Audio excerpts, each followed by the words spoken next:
I found my son, Robert, lying in a ditch by the side of the road, his clothes torn and his face swollen from the blows. His cracked lips could barely move when I rushed over to him in desperation. With the little strength he had left, he managed to whisper a few words that chilled my blood. "It was my wife. It was Austin, Mum. He said my poor blood is disgusting." His eyes closed, and for a moment I thought I had lost him forever. That morning had started like any other in my small frame house in Little Rock, where the aroma of freshly brewed coffee blended with the sound of the birds nesting in the old pecan tree in the yard. I am 65 years old, and since I was widowed 10 years ago, my routine had become predictable but peaceful. I get up before dawn, make biscuits and gravy to sell at the farmer's market, and tend to the chickens. My husband left me as my only inheritance.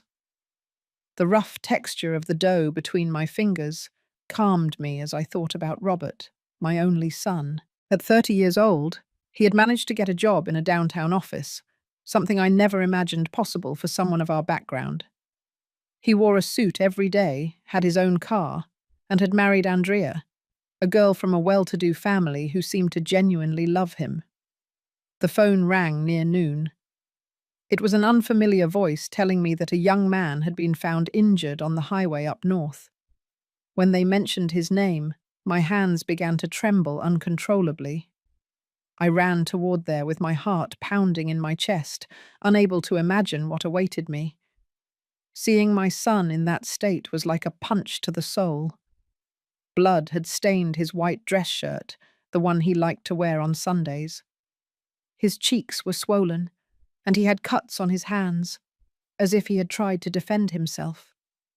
But what hurt me the most was the look of humiliation in his eyes when he finally managed to open them. "It wasn't an accident, Mum," he told me with a broken voice as I helped him sit up. "Austin had me followed. His men dragged me out of the car and told me this was a warning."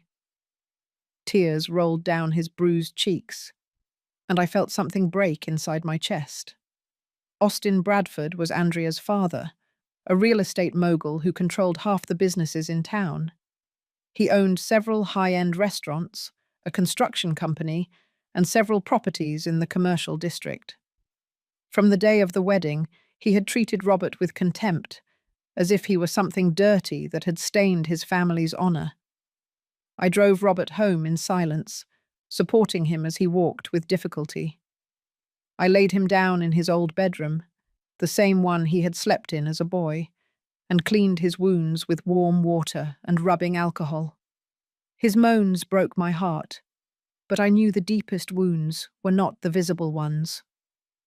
"Mum, we can't do anything against him," Robert murmured, while I put a cold compress on his face. "He has money, power, connections. If we go to the police, he'll say it was a common mugging. No one will believe us." His resignation bothered me more than his injuries. That night, after Robert fell asleep from the pain medication, I sat in the kitchen remembering my mother's words. She had died when I was 40, but before she passed, she had taught me things I never thought I would have to use. "Helen," she would say to me, "rich people think that we poor people have no memory, that we don't know how to keep secrets, but we see everything, we hear everything, and when the right time comes, we use that information." I picked up the phone with firm hands and dialed a number I had engraved in my memory for decades. On the third ring, my older brother's husky voice answered on the other end. "Ezekiel," I said without preamble, "do you remember what Mum taught us in secret when we were kids? It's time to put that into practice." Ezekiel arrived at my house before dawn, as we had agreed on the phone. My older brother was 70 years old, but he still had that penetrating look that had reassured me since childhood. He brought with him a small, worn leather suitcase, the same one that had belonged to our father. When he sat down at my wooden table, the creaking of the chair reminded me of all the times we had plotted mischief as children. Tell me everything, he said as I brewed coffee in the enamel mugs I inherited from Mom. I recounted every detail of what had happened to Robert, from the moment I found him to his words about Austin Bradford. Ezekiel listened in silence, with that patience that only men who have lived a lot and learned to keep their emotions in check possess. Robert woke up around 7 o'clock, limping to the kitchen with his face still swollen. Seeing his uncle, his eyes filled with tears that he tried to hide. Ezekiel approached and hugged him like he did when he was little.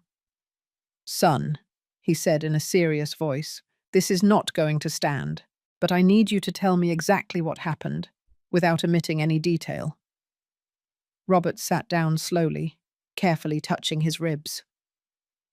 "It all started a month ago," he began. "Andrea and I were planning to move into our own place. We had saved $15,000 and found a perfect spot on the outskirts of town. When we told Austin, he became furious." "What exactly did he tell you?" Ezekiel asked, pulling a small notebook from his pocket. It was a habit he had since he was young. He always wrote down everything important. "He told me that a man of my social class should never aspire to so much, that Andrea deserved better than the mediocre life I could offer her." Robert paused, breathing with difficulty. "Then he offered me $50,000 to stay away from his daughter and disappear from town forever." I felt the blood rush to my head. Austin had treated my son as if he were merchandise that could be bought. "And what did you tell him?" I asked, though I already knew the answer from the look of wounded pride on his face. "I told him I didn't need his dirty money, that I loved Andrea and she loved me, no matter how much we had in the bank." Robert wiped his nose with the back of his hand. "Yesterday afternoon, 2 men waited for me outside work. They told me I had a message from Mr. Bradford and forced me into a black SUV. The description that followed made my stomach churn. The thugs had taken him to an empty lot, where Austin was waiting, sitting in his silver Mercedes. Without getting out of the car, he had ordered them to beat Robert, just enough for him to understand the message. "Tell your mother this is just a warning," he had said, with that cold smile I knew from the few times I had run into him at the bank. "That man thinks he can do whatever he wants because he has money," I muttered, feeling the anger grow in my chest like a flame. "But he's wrong. There are things money can't buy, like a family's dignity." Ezekiel closed his notebook and looked at me with those eyes that had seen too much. "Helen, do you remember what Mum told us about the elder Mr. Bradford, the one who owned the big ranch before Austin took over?" Of course, I remembered. Don Aurelio Bradford had been the cruelest landowner in the region during the 40s. Mum had worked as a maid in his house and had witnessed terrible things. When he died in a strange accident, his son Austin inherited everything and built his empire on the foundations of his father's cruelty. "Mum kept documents, didn't she?" Ezekiel continued. "Things she had seen, names of people who had disappeared, accounts that didn't add up. She always said that someday that information would serve to bring justice." Robert looked at us, not fully understanding, but I knew exactly what my brother was referring to. Our mother had been an illiterate but incredibly intelligent woman. For years, she had observed, listened, and memorized everything that happened in the houses where she worked. Before she died, she had given me a metal box with photographs, letters, and documents she had managed to save. "The box is in the attic," I told Ezekiel. "I haven't opened it since Mum's funeral, but I know it contains information about the properties Austin acquired under dubious circumstances in the 60s. My brother smiled for the first time since he had arrived. "Then we have a place to start. But we need to be very careful. A man like Austin didn't get where he is by being careless. He has contacts in the police, in the city government, in the courts." Robert tried to stand up, but the pain made him sit down again. "I don't want you two to get into trouble because of me. I'd better leave town, get a job somewhere else. Andrea will understand. Don't you dare, I exclaimed with more force than I expected. Your father didn't raise a coward, and neither did I. The Hernandezes don't run away when things get tough. We face problems head on, whatever the cost. Ezekiel put his hand on mine, with that warmth that had comforted me since I was a child. Your mother is right, son. Besides, if you leave now, Austin will think he can do the same to any other humble family. We can't allow that man to keep thinking we are his playthings. Just then, we heard the sound of a car stopping in front of the house. Robert turned pale and cautiously approached the window. It's Andrea, he whispered. She came alone, but she looks very upset. Andrea got out of the car with bloodshot eyes and disheveled hair. She was wearing a coral-colored dress that usually made her look radiant, but right then she looked faded, as if the color had been drained from her face. Her hands were trembling as she approached the door, and I could see she had been crying for hours. "Robert, please, open up," she pleaded, knocking softly. Her voice sounded broken, desperate. "I know you're in there. I need to explain what happened. I need you to know that I didn't know anything." My son looked at me with uncertainty. Part of him wanted to run to her, but the humiliation and physical pain kept him paralyzed in the chair. Ezekiel approached the window and looked carefully out onto the street. "I don't see any other cars. Looks like she came alone," he murmured. I opened the door, and Andrea almost collapsed into my arms. Her sweet perfume contrasted with the smell of dirt and sweat that still permeated Robert's clothes. "Mrs. Helen, it's me. I'm so sorry. My father is a monster. I didn't know what he was capable of." I led her to the living room, where Robert was waiting with clenched fists. When Andrea saw his bruised face, she covered her mouth, stifling a scream. "My God, Robert, what did he do to you?" She went to touch him, but he instinctively recoiled. "Your father had me beaten because he thinks my blood is too poor to mix with his," Robert said bitterly. "He offered me $50,000 to disappear from your life. I guess that's what I'm worth to him." Andrea sat on the worn sofa, wiping her tears with a lace handkerchief. "Last night I overheard Dad talking on the phone with someone. He was saying that the problem had been solved, that he no longer had to worry about that boy. When I asked him what he meant, he yelled at me to stay out of his business." "And what did you do?" Ezekiel asked, studying every expression of the young woman. He had inherited our family's natural distrust of people with money. "I checked his phone while he was sleeping," Andrea confessed, looking down. "I found messages with someone called the Goat. He had paid him $2,000 to teach the boy some manners." When I read that, I immediately knew it was about Robert. Silence filled the room. I felt the rage growing in my chest, like a fire consuming everything in its path. Austin had not only ordered my son to be beaten, but he had documented his crime as if it were just another business transaction. "There's something else," Andrea continued, pulling an envelope from her purse. "A man came to the house very early this morning. He handed this to my father and left without saying a word."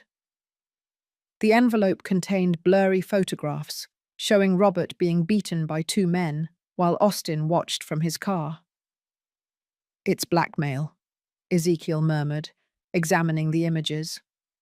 "Someone else was there last night. Someone who photographed everything and now wants to profit from the situation." Robert took one of the photographs with trembling hands.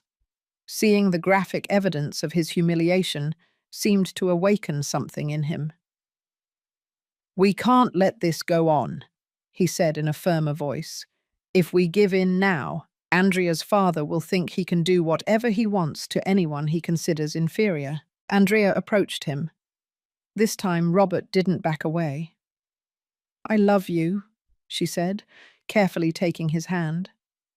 "I don't care what my father says. I don't care about his money or his social standing. I want to be with you, no matter what happens." "Your father will never allow it," I replied, feeling a mixture of tenderness and worry for the girl's naivety. Men like Austin Bradford don't accept defeat. If he can't separate you from Robert with money, he will find another way. "Then we have to be smarter than him," Andrea declared with a determination I hadn't seen in her before. "I know his businesses. I know where he keeps his important documents. I know his routines and his contacts. If you are going to confront him, you will need all the information possible." Ezekiel looked at her with new attention. "Would you be willing to help us knowing that it could mean betraying your own family?" "My true family is here," Andrea answered, squeezing Robert's hand. "My father stopped being my family when he decided that love could be bought with money." I got up and walked to the window, watching the empty street. The sun was starting to warm the pavement, and street vendors were beginning to pass with their carts. It was a normal morning in a town where people worked honestly to earn a living, but I knew that nothing would ever be the same after this. "All right," I finally said, turning to all of them. "But if we are going to do this, we will do it correctly. We are not going to sink to his level by using violence. We will use his own arrogance against him." Ezekiel nodded, immediately understanding my plan. "Mum always said that powerful people make mistakes when they feel too secure. They get careless, they talk too much, they trust people they shouldn't trust." "Exactly," I continued. "Austin thinks we are ignorant, that we don't know how to defend ourselves. That's going to be his downfall. Andrea, I need you to tell me everything you know about your father's businesses. Every detail, every name, every suspicious transaction you've heard him mention." Andrea straightened up, wiping her last tears. "My father has an office at home where he keeps documents he never takes to work. It's always locked, but I know where he hides the spare key. He also has secret meetings on Thursday nights with men who arrive in cars without license plates." "What kind of men?" Robert asked, his voice taking on a more decisive tone. "Tough guys, with scars, who speak in low voices and constantly look around. Dad receives them in the basement and always pays them in cash." Andrea paused, as if remembering something important. "Once I heard them mention something about land that had been cleared for new constructions." Ezekiel and I exchanged a meaningful look. That sounded exactly like the stories Mum told us about Austin's father, when he convinced farmers to sell their land for much less than it was worth. "Andrea," I said seriously, "would you be willing to get us access to that office? I wouldn't ask you this if it weren't absolutely necessary, but we need solid proof of what your father is doing." The young woman didn't hesitate for a second. "I'll do whatever it takes to protect Robert and to stop my father. It's time someone put a stop to him." 2 days later, Andrea returned to my house with a tense but determined expression. She was wearing a peach-colored blouse and dark pants, dressed as if for a business meeting. In her hands, she held a manila folder that seemed to weigh more than it should. Robert had recovered enough to walk without a limp, although the bruises on his face still told the story of Austin's cruelty. "I got the documents," she announced, placing the folder on the kitchen table. "Dad went out last night to one of his meetings and didn't come back until very late. I had 3 hours to photograph everything I found in his private office." Ezekiel immediately approached, adjusting the glasses he had taken from his shirt. For 40 years, he had worked as an accountant at a trucking company and knew how to recognize financial irregularities better than anyone. "What kind of documents were you able to get?" he asked as he opened the folder. "Land purchase agreements, cash payment receipts, Photographs of properties before and after they were acquired. Andrea sat down next to Robert, who took her hand for support. I also found a list of names with amounts of money next to them. Some names are crossed out in red ink. The contents of the folder chilled my blood. There were photographs of farming families being evicted from their homes, contracts signed under obvious pressure, and most disturbing, a list of people who had disappeared after refusing to sell their properties. I recognized some names. Don Jeronimo Vasquez, who had a small plot near the river, the Morales family, who raised goats in the hills. All had mysteriously disappeared in the last 5 years. "This man is worse than I imagined," I murmured, examining a receipt for $25,000 paid to someone identified only as the cleaner. "He doesn't just steal land, he also eliminates those who stand in his way." Robert turned pale as he looked at the photographs. "Andrea, if your father finds out you took these photos, he'll do the same thing to you that he did to these families." His voice trembled, not from fear for his own safety, but for the woman he loved. "I already thought about that," Andrea replied with a firmness that surprised me. "That's why I also brought this." She pulled a small envelope from her purse containing a gold key. "This is the spare key to the safe deposit box he has at the bank. He keeps the cash he uses for these special jobs there." Ezekiel whistled softly. "If we can prove he has hundreds of thousands of dollars unaccounted for, we can connect him to all these crimes." He stopped, looking at Andrea with concern. "But getting that information is going to be very dangerous. Banks have security systems, cameras, guards." "My father took me several times when I was a child," Andrea explained. "I know the manager, Mr. Aurelio Carter. He's been a family friend for 20 years. I could convince him that I need to review some inheritance documents that Dad left me in custody." "It's too risky," I objected, feeling like a mother protecting her daughter. "If Austin finds out what you're doing, he won't hesitate to hurt you. Men like him have no limits when they feel threatened." Just then, the phone rang, interrupting our conversation. It was a jarring sound that made us all jump. Robert went to answer, but after the second ring, the call was cut off. Immediately it rang again, following the same pattern. 2 rings and silence. "Someone is watching us," Ezekiel murmured, cautiously approaching the window. "It's a signal. Someone wants to get our attention without risking being heard." His experience in the army during his youth had taught him to recognize this type of communication. The phone rang a third time, but this time Robert answered immediately. "Hello?" he said, his voice tense. On the other side, a husky, clearly distorted voice was heard. "If you want justice for the boy, come to the old cemetery at 10 o'clock tonight. Come alone. I have information that will interest you."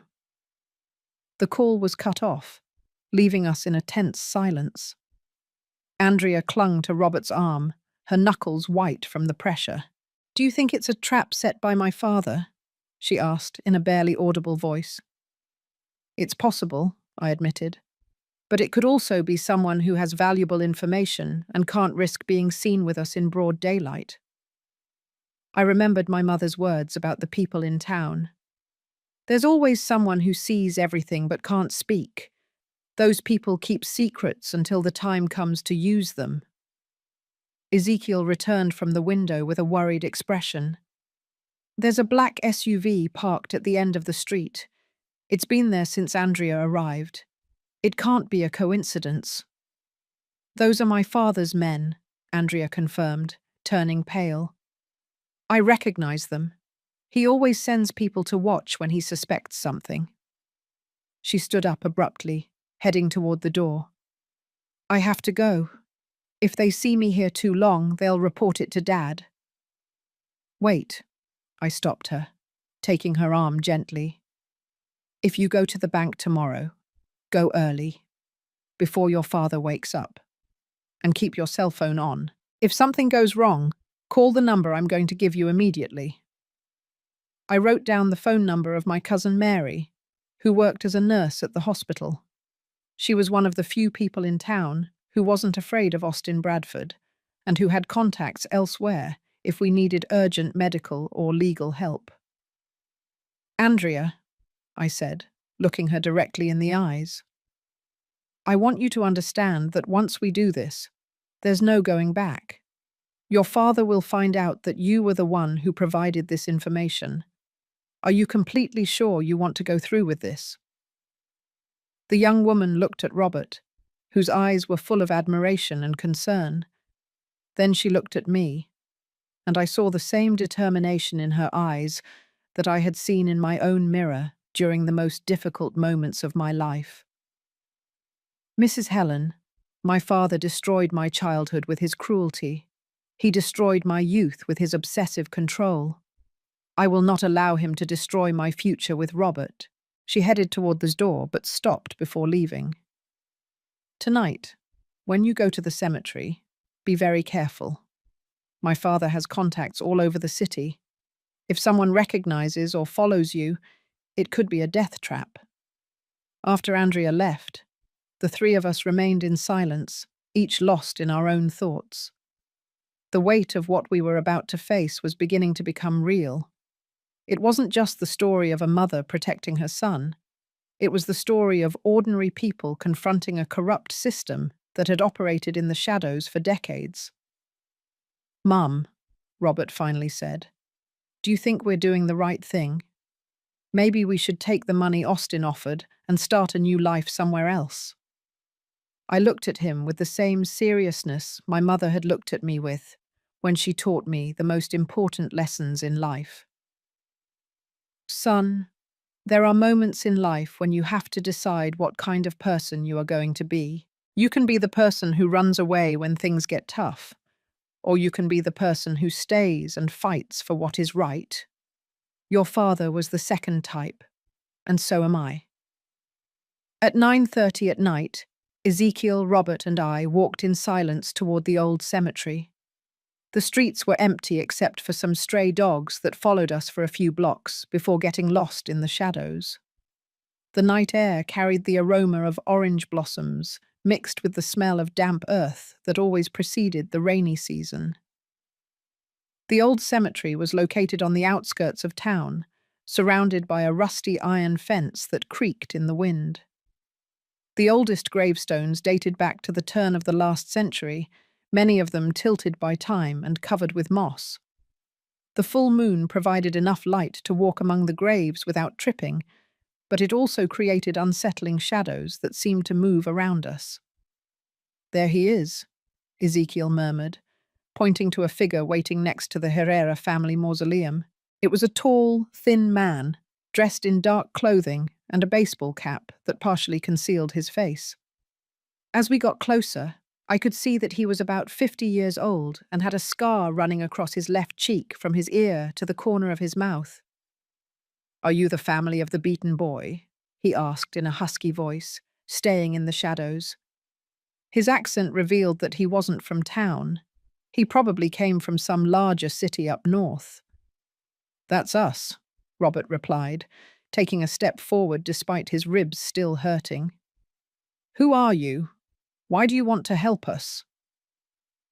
The man took off his cap, revealing graying hair and eyes that had seen too many bad things. "My name is Jerry, but that doesn't matter. What matters is that I worked for Austin Bradford for 10 years, until my conscience couldn't take the things he asked me to do anymore." "What kind of things?" I asked, although part of me already feared the answer. "Disappearances, threats, blackmail. Austin built his empire on the misery of families like yours." Jerry pulled a thick envelope from his jacket. "Here I have copies of all the jobs I did for him between the year 2015 and the year 2023. Photographs, recordings, documents that prove how he operates." Ezekiel took the envelope with trembling hands. "Why did you keep all this? Why didn't you go to the police?" Because half the local police are on Austin's payroll, Jerry replied bitterly. The chief receives $5,000 monthly to turn a blind eye. Judges receive $10,000 for closing cases involving the Bradford properties. The whole system is rotten to the core. Robert moved closer to the man. Were you the one who took the photographs when I was beaten? Yes. Austin had hired me to document the lesson they were going to give you. He wanted proof that you had been punished for daring to challenge his authority. Jerry spat on the ground with disgust. When I saw those animals beat you, something broke inside me. I remembered my own son, who is your age. So you also sent those photographs to Austin, I deduced. You're trying to blackmail him. It's not blackmail, Mom. It's survival. The man moved closer, and I could smell the alcohol on his breath. Austin found out I had copies of compromising information. Last night, he sent 2 of his men to my house with a message. Either I handed over everything I had on him, or I would end up like the other families who had gotten in his way. Ezekiel opened the envelope and examined its contents using the light of a small flashlight. There is enough evidence here to put him in prison for life, he murmured. Forged contracts, records of payments to hitmen, even photographs of him personally supervising some violent evictions. The most important thing is at the bottom, Jerry pointed out.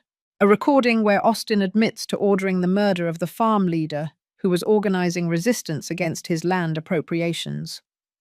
It was in the year 2019. The man's name was Don Aurelio Vega, and officially he died in a car accident. I remembered that case. Don Aurelio had been a respected man who had tried to organize the small landowners to resist Austin's pressure. His death had been very convenient for the real estate mogul's expansion plans, but no one had questioned the official version of the accident. "Why are you handing this over to us?" Robert asked with justified suspicion. "What do you gain by helping us?" "Nothing. In fact, I'm probably going to die because of this." Jerry put his cap back on, preparing to leave. "But I have a son your age working in the States. If I don't stop Austin now, when my boy returns to town, he could be the next victim of that man's arrogance."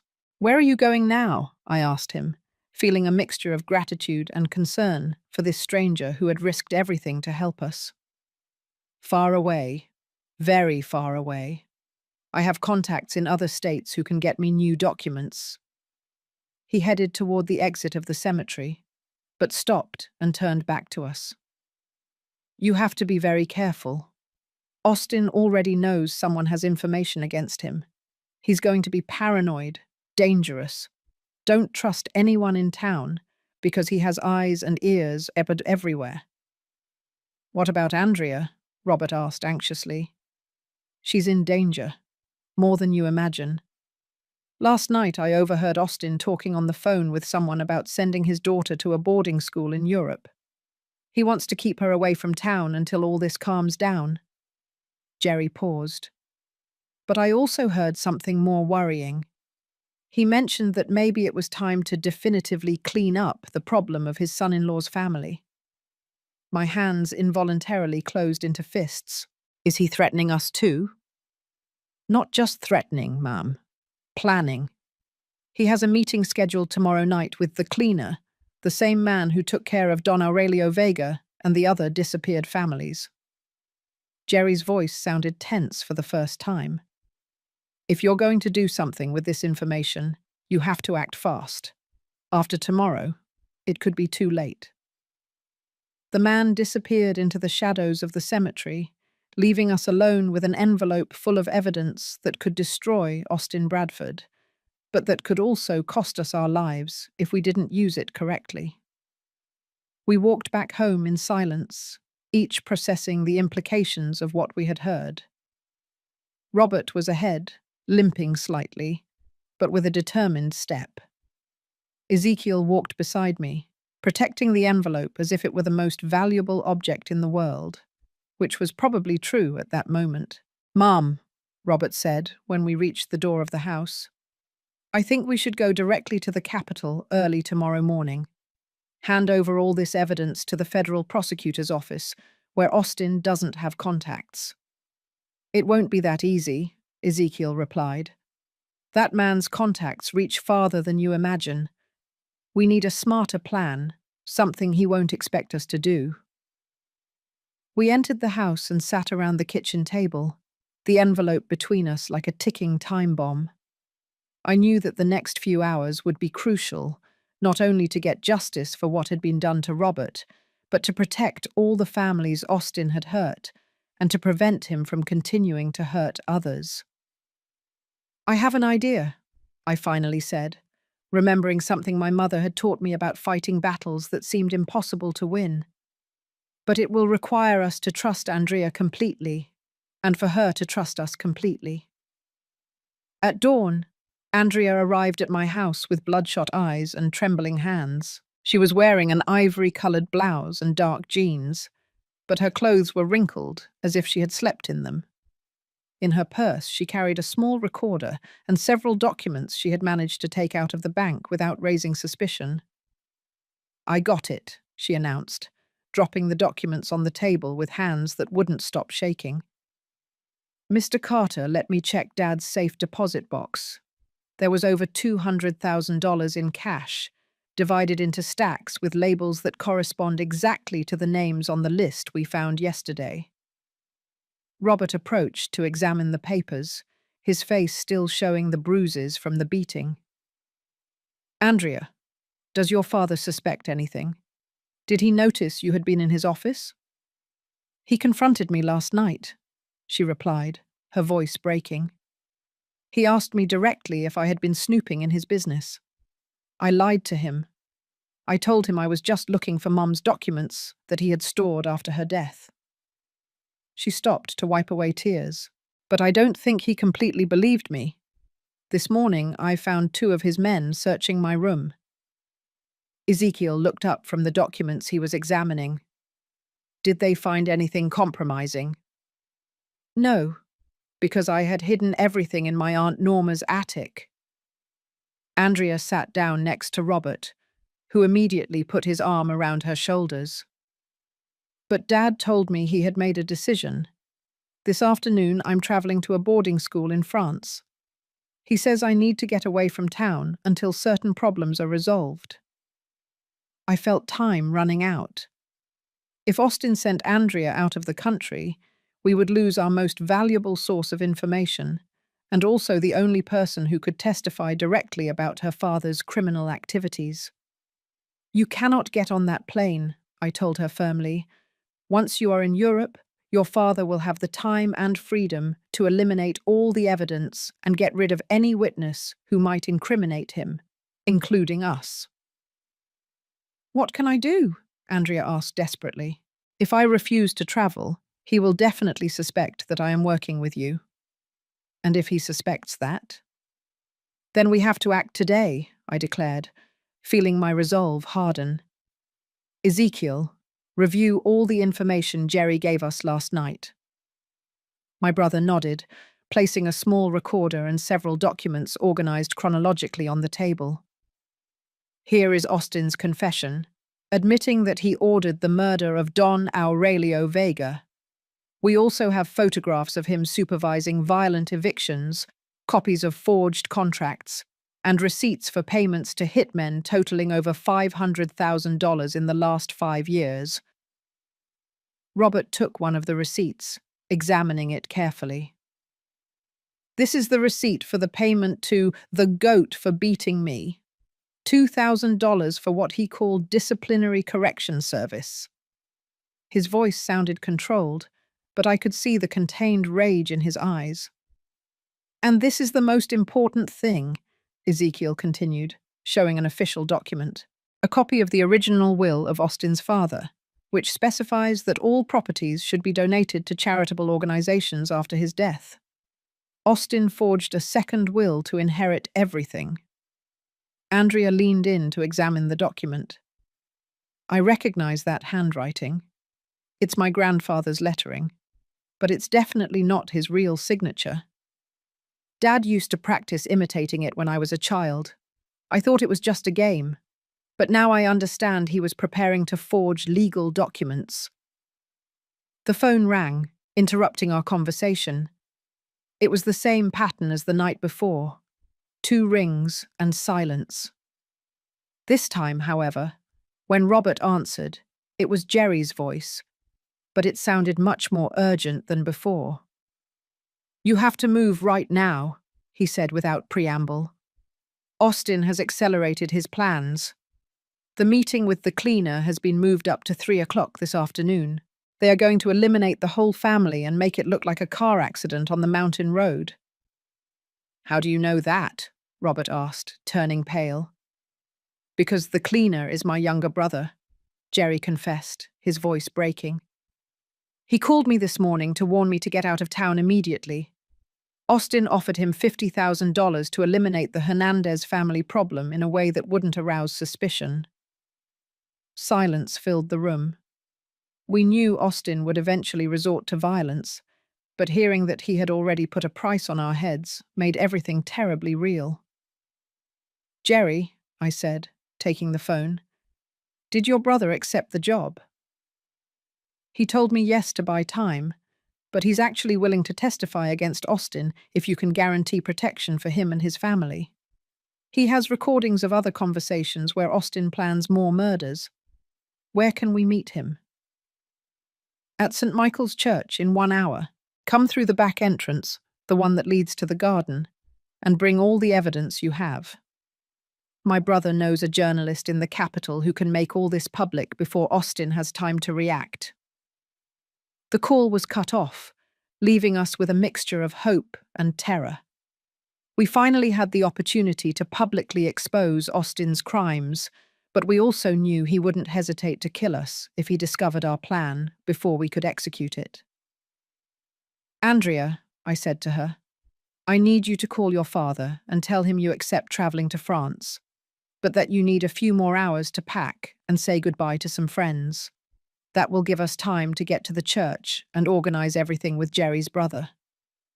"And then?" she asked. "Once the story is published, Dad will immediately know I helped you. He'll want to kill me too. That's why we're going to make sure that by the time the story is published, he's already in police custody," I replied. "Ezekiel, call your contact at the federal prosecutor's office. Tell him we have evidence of multiple homicides and that we need immediate protection for witnesses." My brother nodded, heading to the phone. "What if Austin's contacts in the federal government are more extensive than we think?" "Then we are going to risk it," I declared, "because the alternative is to wait for the cleaner to find us this afternoon and finish the job he was hired for." Robert stood up, moving with determination despite the pain he still felt in his ribs. "Mum, I want you to know that I'm proud of you. Dad would be proud too. Not many women your age would have the courage to face a man like Austin Bradford." "Your father taught me that there are times in life when you have no option but to fight," I replied, remembering the words my husband had told me during the most difficult moments of our marriage. "When someone threatens your family, when someone tries to take away your dignity, there is no room for fear. There is only room for action." Andrea approached and hugged me tightly. "Mrs. Helen, no matter what happens today, I want you to know that you have taught me what it means to have a true family. My father gave me money and education, but you have given me something much more valuable, the example of what it means to fight for the people you love." We gathered all the evidence, organizing it into separate folders to hand over copies to both the journalist and the federal authorities. We knew that the next few hours would determine not only our destiny, but the destiny of all the families Austin had destroyed, and all those he would destroy in the future if we didn't stop him. As we left the house, I looked back one last time. I didn't know if we would ever return, but I knew that no matter what happened, we had made the right decision. It was time to confront Austin Bradford with his own weapons. The truth, the evidence, and the determination of people who had nothing to lose but their dignity. St. Michael's Church stood silent under the midday sun, its cracked adobe walls and leaning bell tower telling stories of a century of prayers and secrets. We entered through the back garden, where wild roses grew uncontrollably among the wooden crosses that marked the town's oldest graves. The air smelled of incense, mixed with the sweet aroma of flowers beginning to wilt in the heat. Inside the church, a man waited, sitting in the last pew. He was younger than Jerry, perhaps 40 years old, but he had the same characteristic scar on his face and the same eyes that had seen too much violence. When we approached, he stood up with nervous movements, constantly looking toward the doors as if expecting someone to follow us. "Are you the Hernandez family?" he asked in a barely audible voice. "I'm Aurelio, Jerry's brother. I swear on my mother's memory that everything I'm going to tell you is true." Robert stepped forward, extending his hand to greet him. "That's us. Your brother told us you have information that can help us stop Austin Bradford." Aurelio led us to the sacristy, where he had prepared a table with recorders, photographs, and documents organized chronologically. "I've worked for Austin for 8 years as his problem solver. Every job is documented here, with dates, places, methods used, and amounts paid." Ezekiel approached to examine the documents, his hands trembling slightly as he turned the pages. "This is incredible. You have records of at least 20 murders, 50 violent evictions, and dozens of cases of extortion and blackmail." "The most important thing is here," Aurelio said, pointing to a digital recording. "Austin admitting that he plans to eliminate his own daughter if she continues to help you." The conversation was last night, after he found out Andrea had been at the bank, checking his private documents. Andrea turned pale and staggered slightly. Robert immediately supported her, but I could see the shock in her eyes. "My father really said he was going to kill me." His exact words were, "If that stupid girl thinks she can betray her own blood, she's going to learn that blood can also be spilled." Aurelio activated the recording, and Austin's voice filled the small room, cold and calculating as always. "The problem with Andrea is that she inherited her mother's sentimental weakness," Austin was heard saying. "She thinks love is more important than family loyalty. If I have to choose between losing my empire or losing a disloyal daughter, the choice is obvious." Tears streamed down Andrea's cheeks, but there was something more than pain in her expression. It was rage, a deep rage that had been growing since she discovered her father's true nature. "I want that monster to pay for everything he has done, not just to you, but to all the families he has destroyed." "There's more," Aurelio continued, showing recent photographs. "Austin has been preparing his escape. He has fake documents ready, bank accounts overseas, and a private jet scheduled to leave tonight for a country with no extradition treaty. He knows that eventually someone is going to expose him, and he's preparing to flee." "Why are you helping us?" I asked him directly. "What do you gain by turning in your boss after so many years of working for him?" Aurelio took off his shirt, revealing deep scars on his back and arms. "These are the marks my own boss left on me when I made a minor mistake 3 years ago.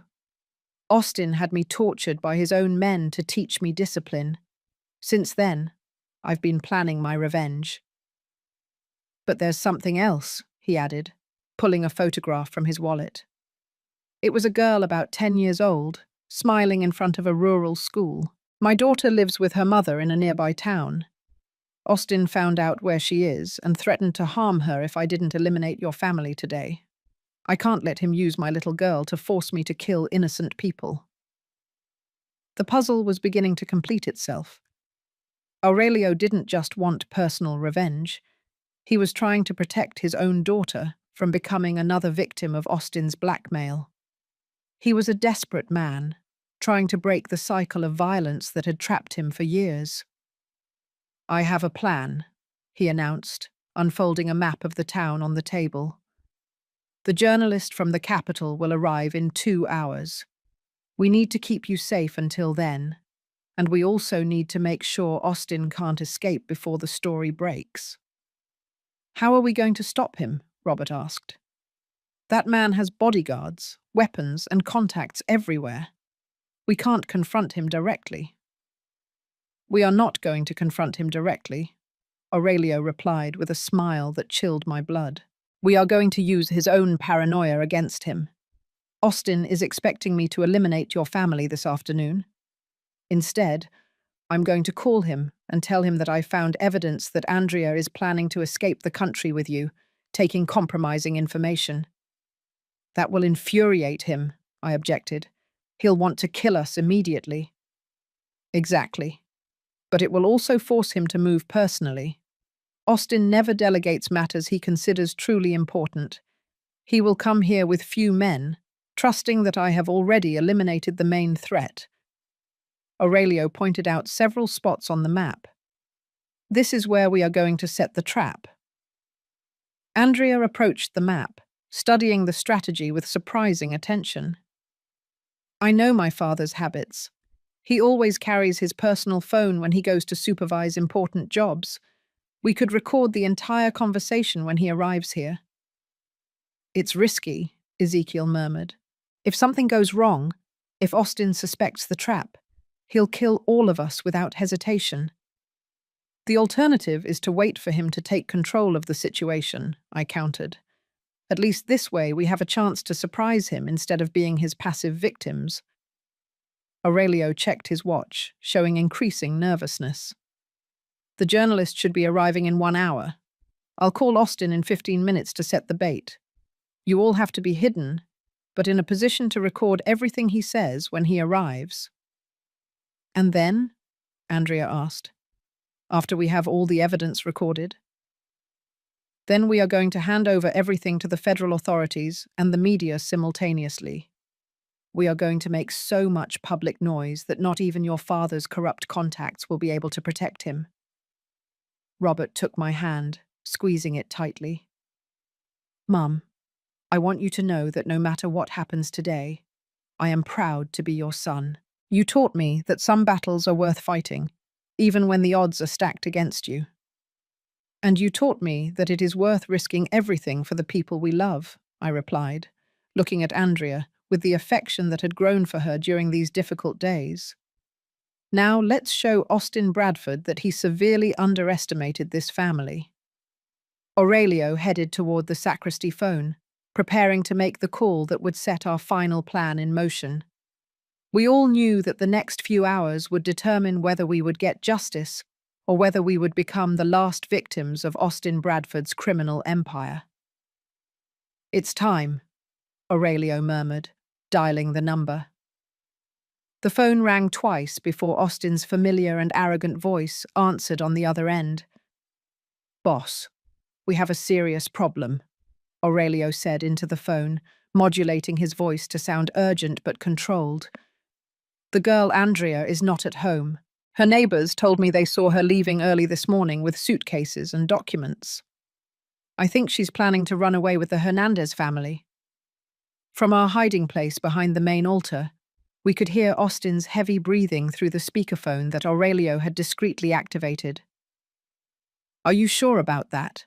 the voice asked, with that coldness we knew so well. "My daughter doesn't have the guts to betray me like that."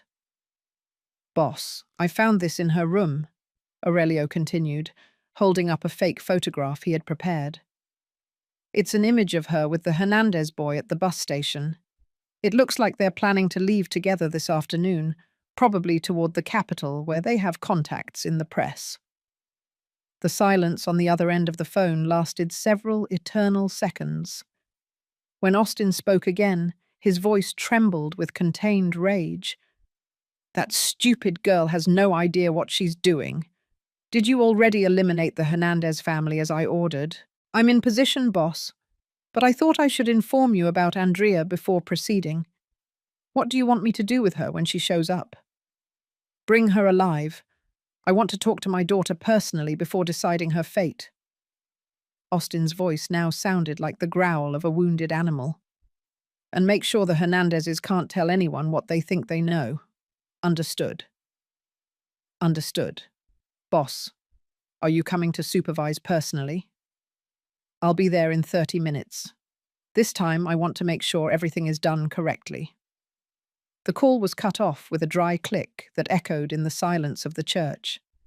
Andrea was trembling violently, leaning against Robert, who held her tightly. You heard that, she murmured, her voice breaking. My own father just ordered my death over the phone. How can anyone be so monstrous? Because for men like your father, power is more important than blood, I replied, moving closer to hug her too. But now we have definitive proof of his criminal nature. That conversation is going to destroy any public image he has tried to maintain. Ezekiel checked the recording equipment, making sure everything had been captured perfectly. We have 30 minutes to prepare the trap. Aurelio, are you sure you can keep Austin fooled when he arrives? I've been acting for that man for 8 years, he replied bitterly. I know exactly what he expects to hear and how to behave to keep him confident. The important thing is that you all remain hidden until we have enough evidence recorded to completely sink him. The plan was simple but risky.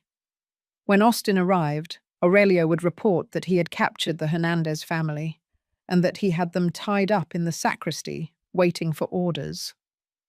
This would force Austin to enter the church and speak openly about his crimes, confident that his victims could not escape to tell. What if he brings more men than we expect?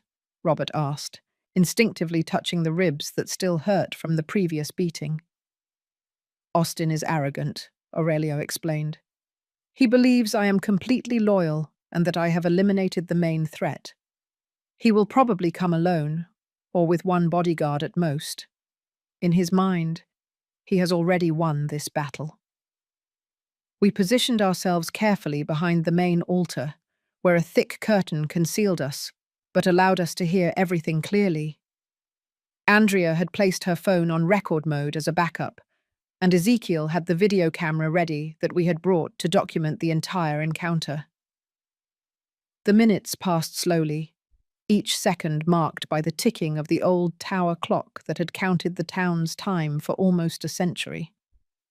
The silence of the church was interrupted only by our nervous breathing and the distant sound of birds in the outside garden. Finally, we heard the roar of a powerful engine approaching. Aurelio discreetly peered out the window and signaled to us. It was Austin's silver Mercedes, exactly as predicted. He's coming alone, he whispered. His arrogance is going to be his downfall. Austin entered the church with firm steps, his impeccable linen suit contrasting with the humility of the sacred place. He wore sunglasses despite being indoors, and his Italian leather shoes echoed against the cracked tiles of the colonial floor. Where are they? He asked directly, without bothering with greetings. His voice filled the space with that authority he was accustomed to exerting over everyone and everything around him. In the sacristy, boss. All 3 tied up and ready for whatever you order.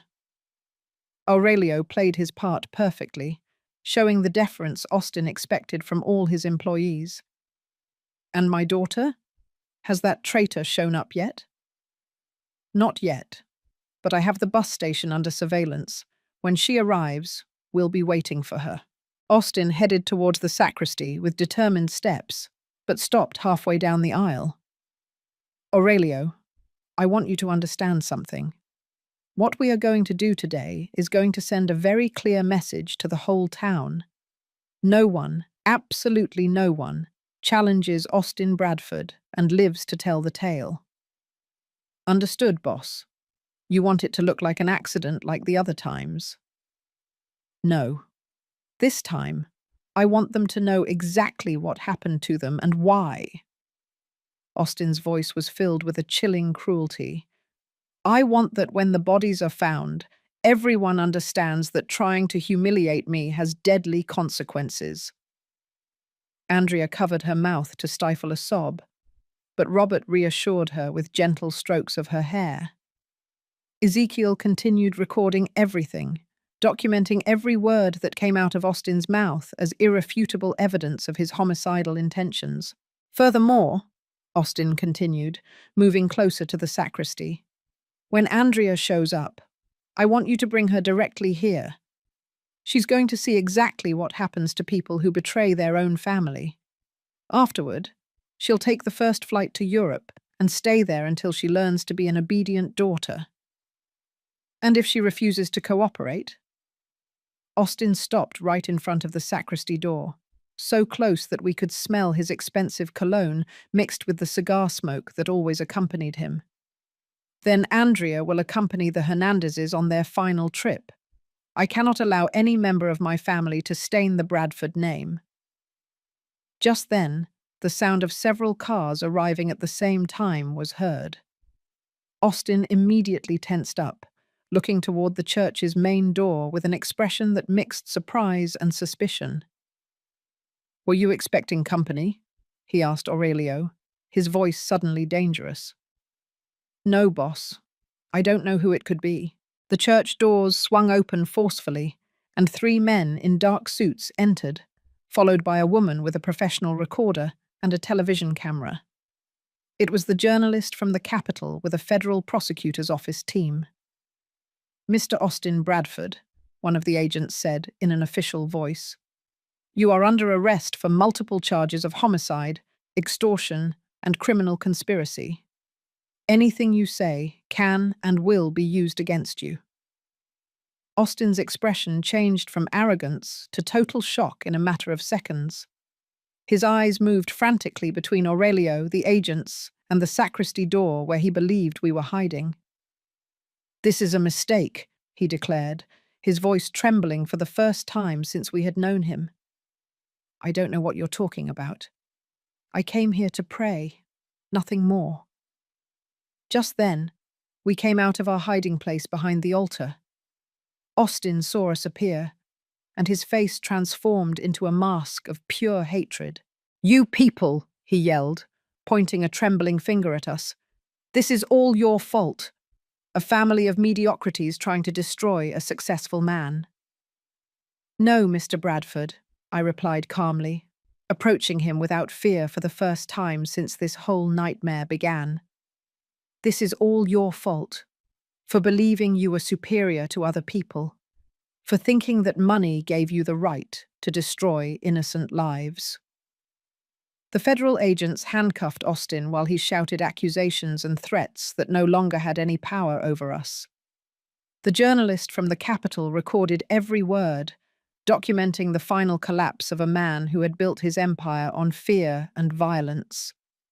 His impeccable suit looked ridiculous now that the metal handcuffs contrasted with his image as a respectable businessman. "This is not going to stand," he roared as the agents escorted him toward the exit. "I have contacts who are going to make all of you pay for this. Nobody humiliates me and lives to tell the tale."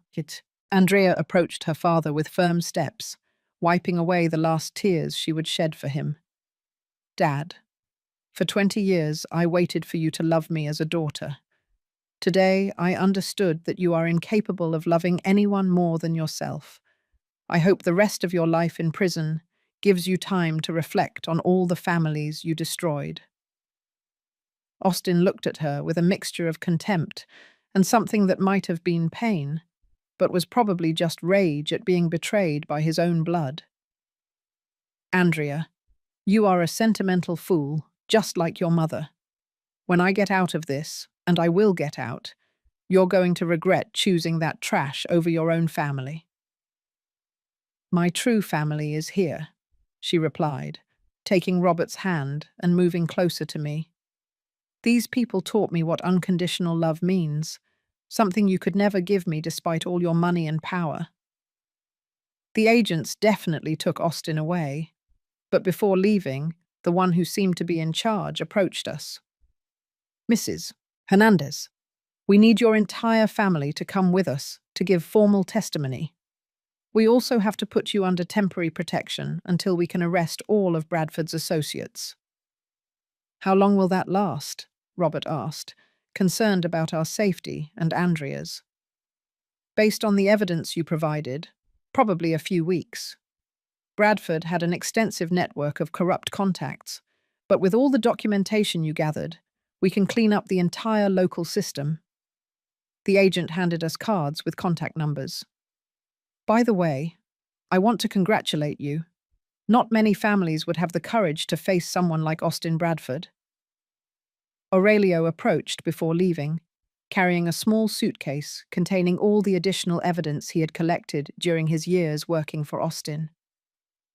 Mrs. Helen, I want to ask for your forgiveness for all the terrible things I did working for that man. I know I can't undo the damage, but I hope my testimony helps bring justice to all his victims. Aurelio, I told him, putting a hand on his shoulder, we all deserve a second chance. The important thing is that in the end, you made the right decision. That says a lot about the man you really are. Ezekiel hugged his younger brother for the first time in years. Brother, Mom always said that the truth has its own time to come to light. Today, her words came true. We left the church under the afternoon sun, breathing free air for the first time in weeks. The town streets looked different now, as if the weight of oppression had been lifted from every corner where Austin had extended his influence. Neighbors began to come out of their houses, whispering to each other the news of the capture of the man who had controlled their lives for so long. 3 months later, I returned to my routine of making biscuits in the mornings, but now my kitchen was filled with laughter. Robert and Andrea had gotten married in a simple ceremony in the house garden, surrounded by all the extended family and neighbors who had found the courage to testify against Austin's crimes once they knew it was safe to do so. Grandma Helen, little Norma, my neighbor's granddaughter, who now came every day after school to help me with the chickens, shouted to me. She was an 8-year-old girl with bright eyes that reminded me of my own Robert when he was little. Is it true that you defeated the bad man who scared the whole town? No, my girl, I replied, stroking her hair as she fed the chickens with corn kernels.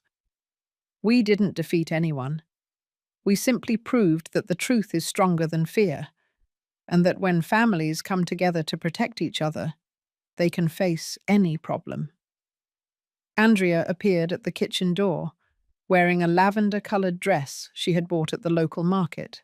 She had sold all her expensive jewelry and designer clothes, using the money to help the families her father had harmed.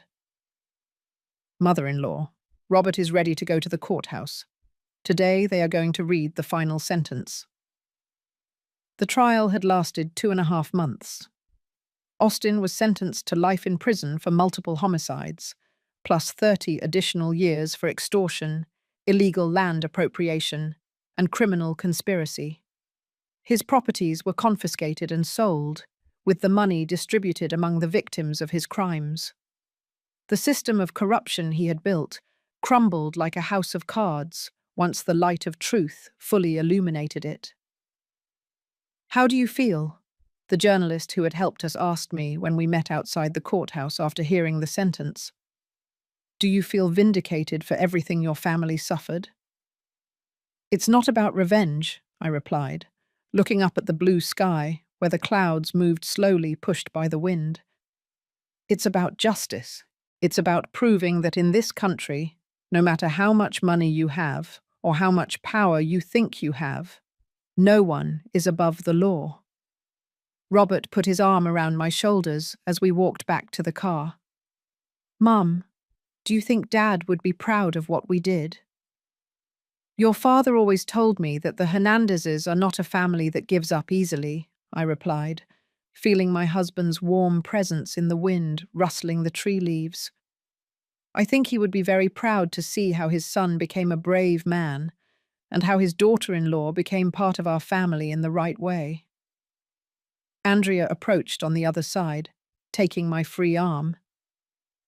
Mrs. Helen, there's something I want to tell you. Robert and I are expecting a baby. It will be born in March, and we want to name it after your husband if it's a boy, or after your mother if it's a girl." I felt tears of happiness running down my wrinkled cheeks.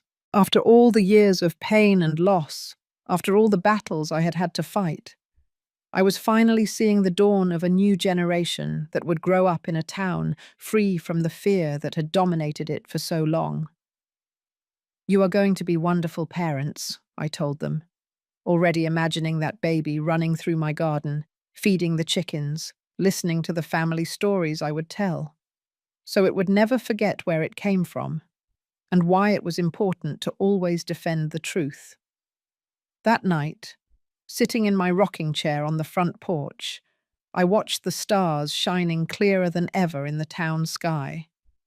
Ezekiel had stayed for dinner, and his laughter mingled with Robert's and Andrea's from the kitchen where they were washing dishes and planning the future.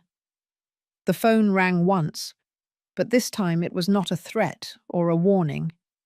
It was my cousin Mary calling to tell me that a new clinic had opened downtown, financed with part of the money recovered from Austin's assets. Medical services, which for decades had been a privilege for the rich, were now available to all working families.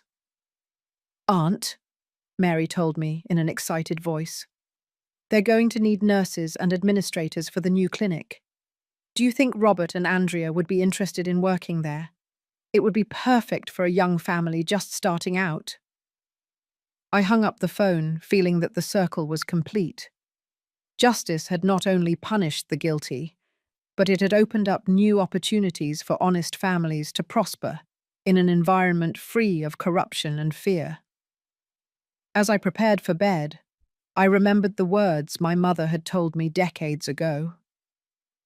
"Helen, there are moments in life when you have to choose between being a victim or being a fighter. The difference is not in the strength of your arms, but in the strength of your heart."